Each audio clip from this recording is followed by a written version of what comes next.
বাবা বাবা রোশনির শরীরটা খুব খারাপ। এই কি হয়েছে তোর? সে কি আবার কি হলো তোর? না না তেমন কিছু হয়নি, ওই কালকে পায়ে চোট লেগেছিল না তখন। না গো বাবা, গা গরম আছে, গায়ে জ্বরও এসেছে। আরে কি মুশকিল, তাহলে তো ডাক্তারবাবুকে একবার ডেকে নিলেই হয় নাকি? না বাবা, ডক্টর আবার কেন, ওই শক থেকে জ্বর এসেছে হয়তো। বৌদি ভাই কোথায়? বৌদি ভাই এখন সকাল সকাল মন্দিরে গেছে তোর নামে পুজো দিতে। পুজো দেওয়া হয়ে গেলে তারপর কাজের লোক খুঁজতে বেরোবেন তিনি, কারণ আমি ওনাকে আজকের দিনটা খালি সময় দিয়েছি। যদি একদিনের মধ্যে উনি কাজের লোক না নিয়ে আসতে পারেন নিজের পছন্দের, আমি আয়া সেন্টার থেকে লোক রাখবো ওনার জন্য, কারণ ওনার এত খাটাখাটি করা চলবে না। আমি তাকে পেয়ে গেছি স্যার।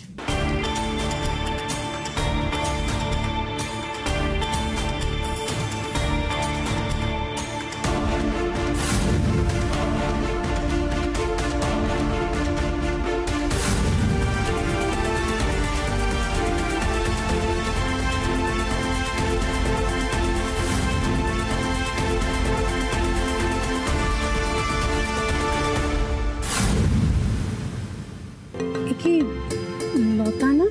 হ্যাঁ রাইমা, আমাদের লতা। লতা, আচ্ছা কোথায় ছিলিস তুই?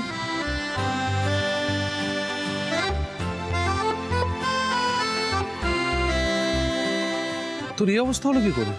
আমি বলছি অগ্নিদেব, লতা আসলে ভালোবেসে একটা মানুষকে বিয়ে করেছিল। সেই মানুষটা ওর সাথে বিশ্বাসঘাতকতা করে।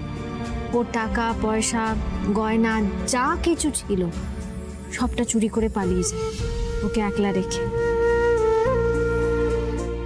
আমি জানতে পারলাম, তাই ওকে এই বাড়িতে নিয়ে এলাম।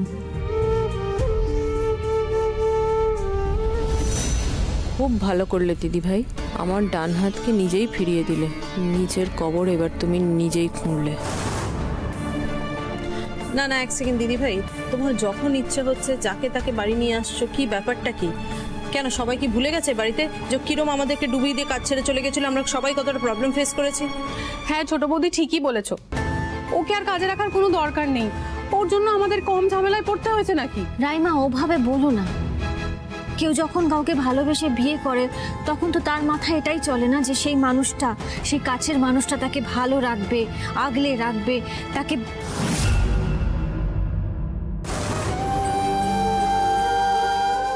দেখো ও তো আর জানতো না যে মানুষটাকে বিয়ে করছে সে ওর সাথেই বিশ্বাসঘাতকতা করবে। ও তো তাকে ভালোবেসে বিয়ে করেছিল না।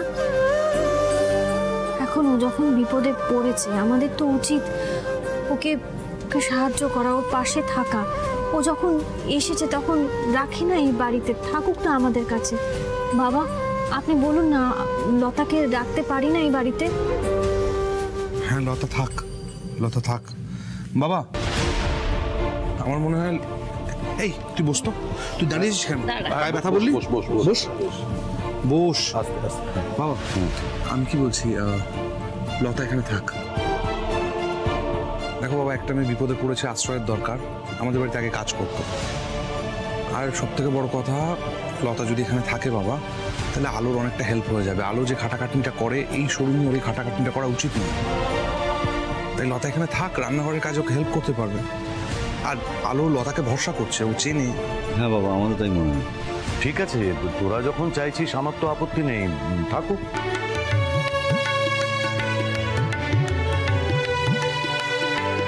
আচ্ছা সবাই এবার প্রসাদ খাও দেখি। ভাই সবাই মা, কাল যেন নিয়োগের কন্ট্রাক্টটা পেয়ে যাই।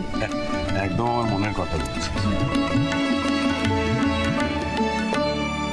লতা শোন, আমি তোকে আমার কয়েকটা শাড়ি দিচ্ছি, চল তুই পরে নিবি। হ্যাঁ নিজের কাছে রাখবি শাড়িগুলো, পরবি কিন্তু, ঠিক আছে?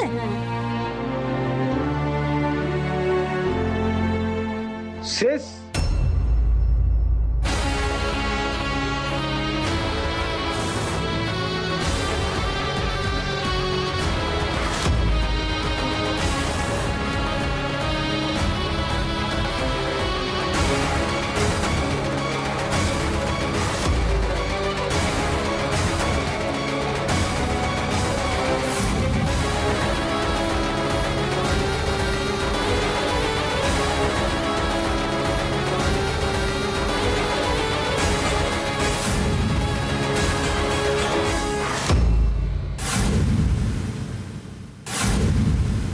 রিয়াজ,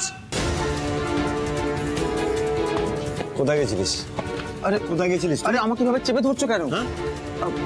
আমাকে আমাকে ছাড়ো প্লিজ, ছাড়ো বলছি, ছাড়ো। আরে আমার লাগছে তো। চুপ করে দাঁড়া। তুই কোথায় ছিলি তুই?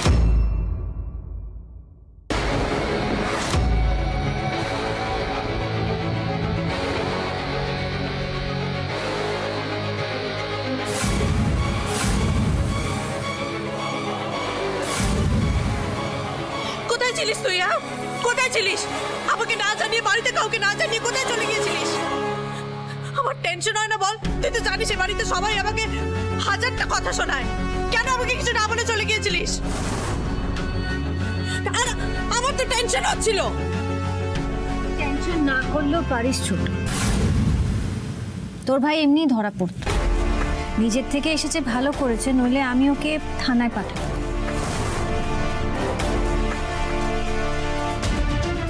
থানায়?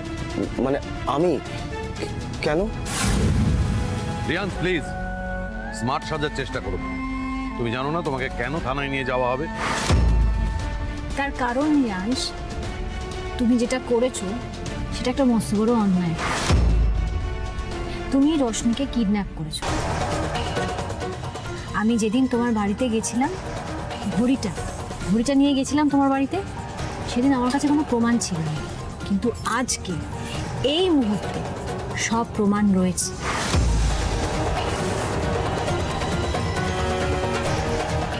অগ্নিদেব, তুমি এক্ষুনি থানায় ফোন করো, ওনাদের এখানে আসতে বলো। না না, এক মিনিট, ওয়েট। তুমি কি বলছো বৌদি? না মানে তোমার শরীর টরীর ঠিক আছে? কি আজগুবি কথা বলছো? একজন হাজবেন্ড তার ওয়াইফকে কিডন্যাপ করিয়েছে, মানে আমি, যে মানুষটা তার ওয়াইফের জন্য। আমি হাত জোর করে বলছি প্লিজ একটু আমার ওয়াইফ রশ্মির কাছে প্লিজ যেতে, প্লিজ। একদম চুপ। তোমার এই নাটকগুলো না আমি আর সহ্য করব না, বুঝেছো? আচ্ছা রিয়াংশ, অস্বীকার করতে পারো যেখান থেকে রশ্মিকে কিডন্যাপ করা হয়েছিল সেই ব্রিজের তলায় তোমার ঘড়ি পড়েছিল, তুমি সেটা অস্বীকার করতে পারো এখন?